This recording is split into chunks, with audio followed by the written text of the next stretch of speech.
Some part 2 already.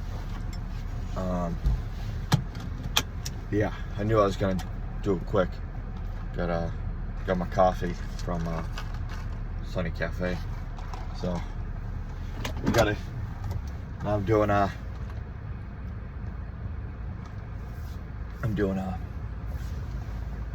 what's called?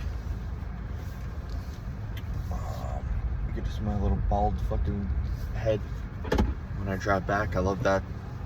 We're doing part 2 of our top 50, top 10 breakdown. So this is literally 5 to 1. Yeah, each one of these games, you know, encompasses me more than maybe any other medium. Again, I'm growing out of the medium a little bit, a lot of bit actually. You know, I will play games from time to time. Playing Tactics Ogre Reborn at the moment, enjoying that. But yeah, I'm trying to get this list complete because it's always a moment in time, and you see how much this list changes. It is already changed since I first updated it a little bit ago.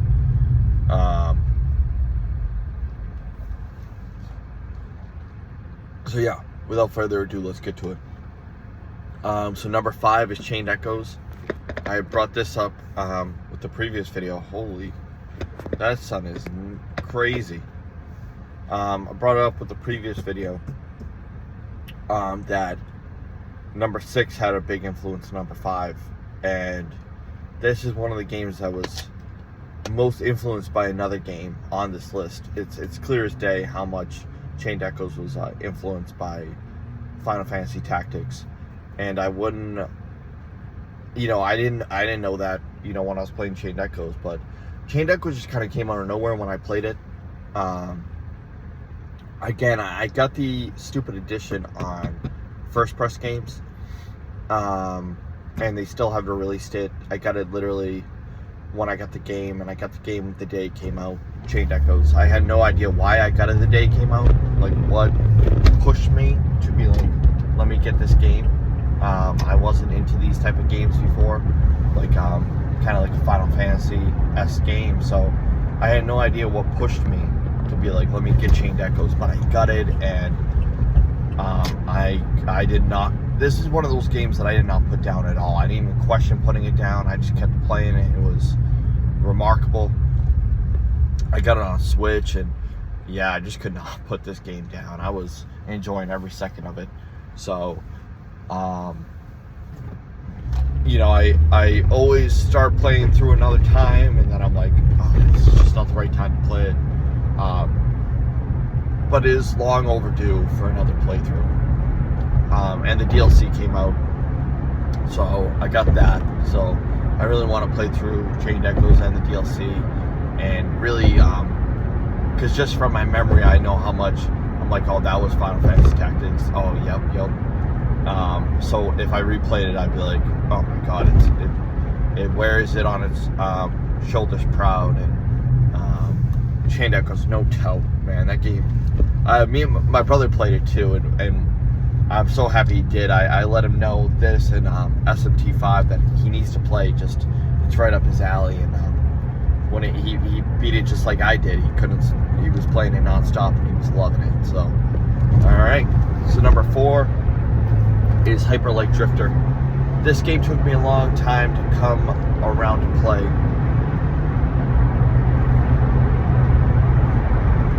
Maybe I got it on deployment back in 2017, and I was looking at some of the material around it, the graphics, the amazing setting. I mean, it looks so cool. It looks so cool. And then around 2020, I was living at this house that we like rented a house. My wife terrible house. Terrible. I hated that house. Just creepy and spooky, and had a lot of problems with it. But I was like, let me just play Hyper Light Drifter finally and get down to doing it. And then I was playing it, and I was like, man, this game is like so fluid, and it did minimalism. I think better than any other game I've ever played. Not telling you much about what's going on, and it just put it together. You know, I was playing Ori with my niece, and that's very minimalist too. You know, giving you some rundown with dialogue, but it shows more than tells. But Hyper Light Drifter does that with even less, you know, no spoken dialogue, and the gameplay is so good, so good. And that dash game, man, I always think about that dash game, how addicting that dash game is. You just press an A, but you have to press it in rhythm, and you know, you get a high score if you get 800, and if you get different things, you get different prizes. Ooh, man, Hyper Light Drifter sticks in my memory bank. Oh man, it's up there. Yeah, obviously it's number 4. But like, this is the game that I describe as a game made for me. Right down to every single thing. The only thing I wish is no, I can't even say that. Like, it's just, I don't think I wish anything from this game. I think it delivers on all cylinders. I really do. I don't think there's anything that I want from this game. I can get whatever I'm missing from this game in another game. This game alone fits the bill. This game's incredible. I love this game. Number 3 is the newest game on this list, and a game I have been meaning to play since I got my first laptop so long ago. And even before that was a game that we owned, but I never came around to play. I played Baldur's Gate like crazy, the first one, with the 6 discs, way back on my crappy Windows computer.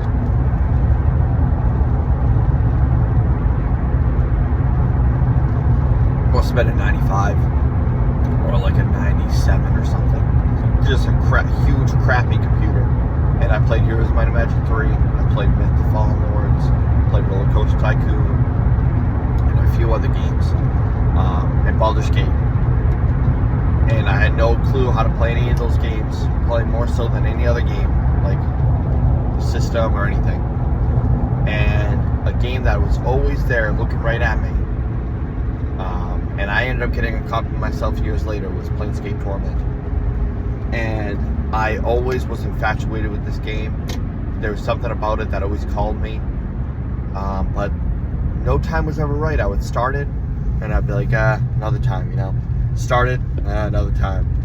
And then I finally got to playing it on my Switch, as I do, and that's how I complete games, is chipping away and playing them on the Switch whenever I'm like, oh, I don't want to be on my phone, I want to be on my Switch. And that gets games done better than any other console I've ever got down to play. Even with less time now, with school, with a full-time job, with a wife I care about,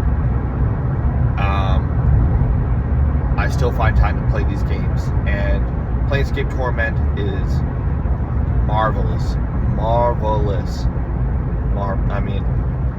Enough said about the storyline.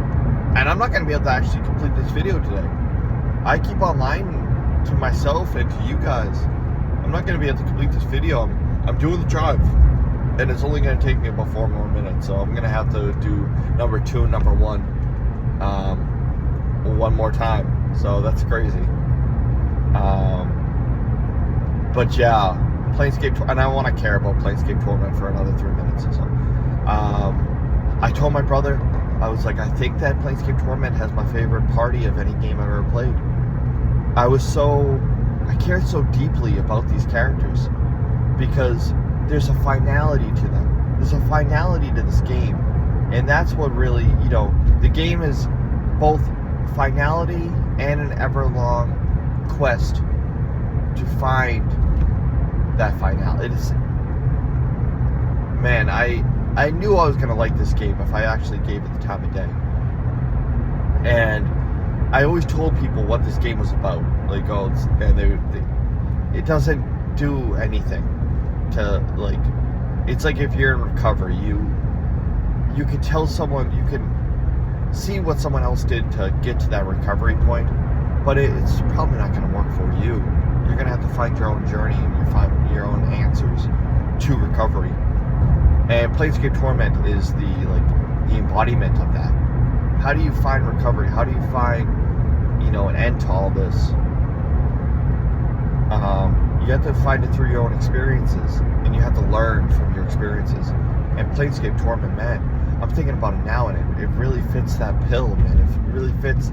How did I don't know how back in 98 or 99? It was one of those years, man. I don't know how they made this game.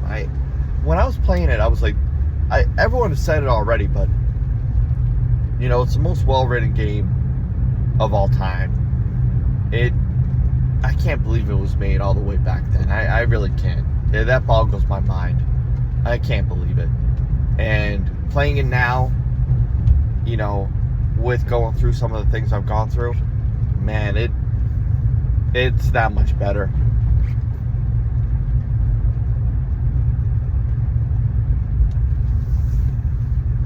Yeah, it's that much better.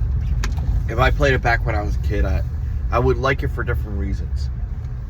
And no doubt it would have a lot of influence on who I am today if I played it back then. But I felt like this game is one of those games that finds you when it finds you. I think that's what this game's all about. There's an aura of this game that I can't put into words how important it is now that I played it. And I am looking forward to making the next video. So might air today, might not, but I'm happy that you guys joined me for this one. Whenever I have a little bit of time, I usually try to record these videos. So thank you, and I'll make a video for number 2 and number 1.